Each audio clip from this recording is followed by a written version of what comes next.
Buenos días, compañeros y compañeras. Mi nombre es María Alejandra Arboleda Mejía y esta tarde voy a hablarles de las escuelas del derecho penal. Es importante tener en cuenta que el fin del estudio de las escuelas jurídico-penales de cada época es comprender la trascendencia y la influencia que giró en torno a ellas, así como el contexto histórico que las rodeaba y los pensadores que influyeron en las mismas. Para empezar, voy a hablar de la escuela clásica. Sus autores más representativos fueron Beccaria, Carrara, Bentham, Carmigani, Persina y Rossi. Los positivistas del siglo XIX bautizaron la escuela clásica haciendo referencia a todo lo anterior a ellos, a las doctrinas que no se adaptaban a las nuevas ideas y a los recientes sistemas.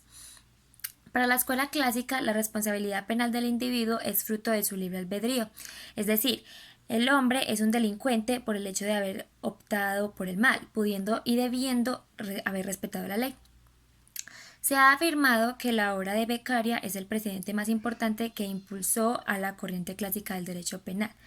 Y los postulados de esta escuela clásica son el encontrar sus bases filosóficas en el derecho natural y mantener un respeto absoluto al principio de legalidad. Ver al delito como un ente jurídico y no como un ente filosófico.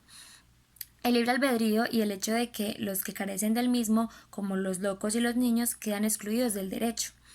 La aplicación de las penas a los individuos moralmente responsables y que ésta sea la retribución que se hace al criminal por el mal que hizo en la sociedad, la cual debe ser exacta y en su ejecución debe ser correctiva, inmutable e improrrogable. Además, la finalidad de la pena es restablecer el orden social externo que ha sido roto por el delincuente. El derecho de castigar pertenece simplemente al Estado y el derecho penal es garantía de libertad, ya que asegura la seguridad jurídica ante la autoridad. Ahora voy a hablar de la escuela positivista. Sus principales exponentes fueron Ferri, Lombroso y Garofalo. Esta escuela ha tratado de encontrar objetividad científica para medir y cuantificar el comportamiento criminal. La misión principal de esta escuela fue darle mayor importancia a la antropología y a la psiquiatría, lo cual trajo como consecuencia que resaltara más el estudio del delincuente que el del delito, y que se prestara más atención a la sociedad que al individuo. Desde este punto de vista se ve al delito como un efecto del comportamiento humano condicionado por factores sociales, físicos y antropológicos. Los postulados de la escuela positivista son: el derecho de imponer sanciones solo pertenece al Estado y va a título de defensa social, con el fin de rehabilitar al individuo para evitar que recaiga en el delito.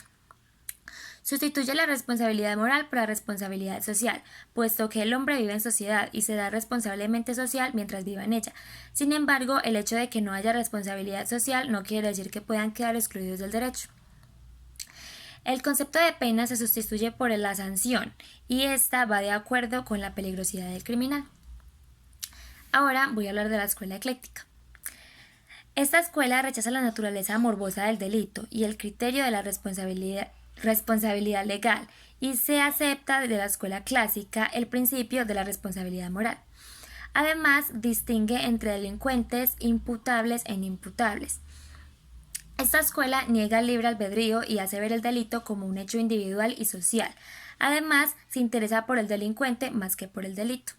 Sus postulados son: la imputabilidad basada en la dirigibilidad de los actos del hombre. La naturaleza de la pena radica en la coacción psicológica. La pena tiene como fin la defensa social. Ahorita voy a hablar de la escuela sociológica. Sus principales pensadores fueron Montero, Vivela y Rueder. Para ellos, el delito es efecto de factores endógenos y exógenos que influyen en la personalidad del individuo, y por este motivo aboga para que se tengan como herramientas los métodos de la sociología y la antropología. La pena persigue como fin la defensa de la sociedad de distintas acciones que pretenden destruirla y agrega que ésta debe ser apoyada con medidas preventivas que recaigan sobre dichos factores antropológicos y sociológicos que dan lugar a las acciones antisociales.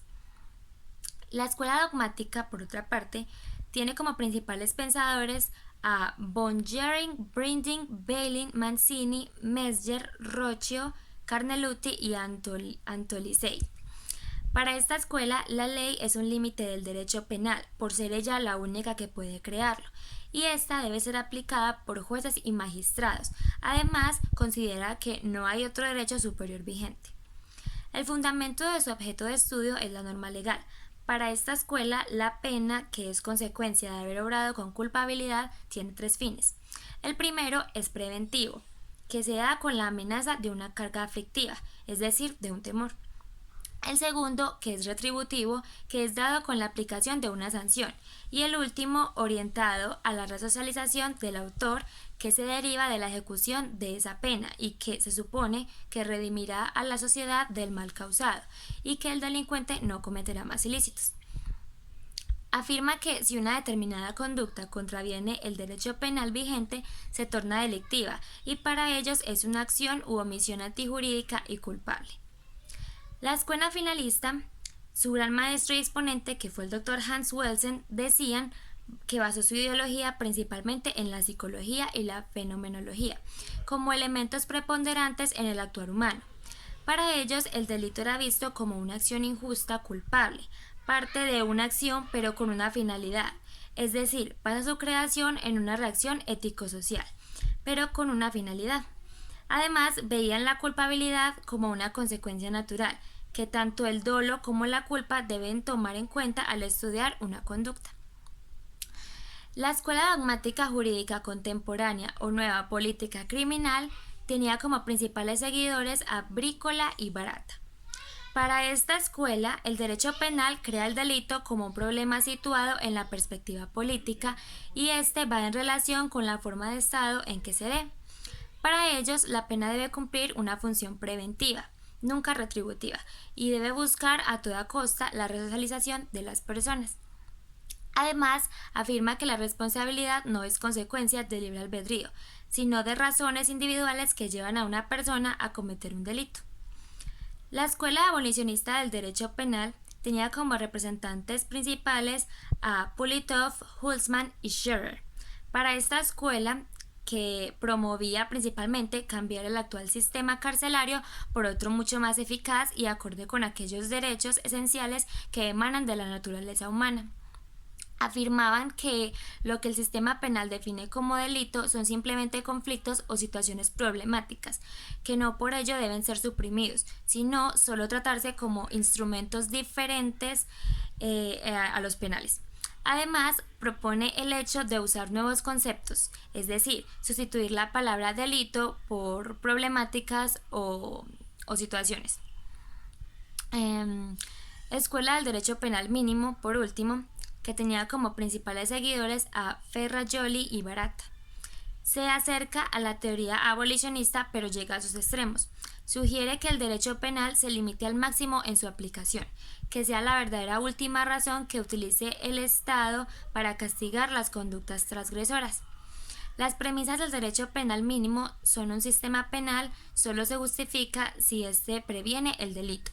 Además, la pena solo se justifica si es poco arbitraria, es decir, un mal menor. Y por último, un sistema penal solo se justifica si minimiza la violencia arbitraria en la sociedad. Eso es todo, muchas gracias por ver. Espero que haya quedado claro.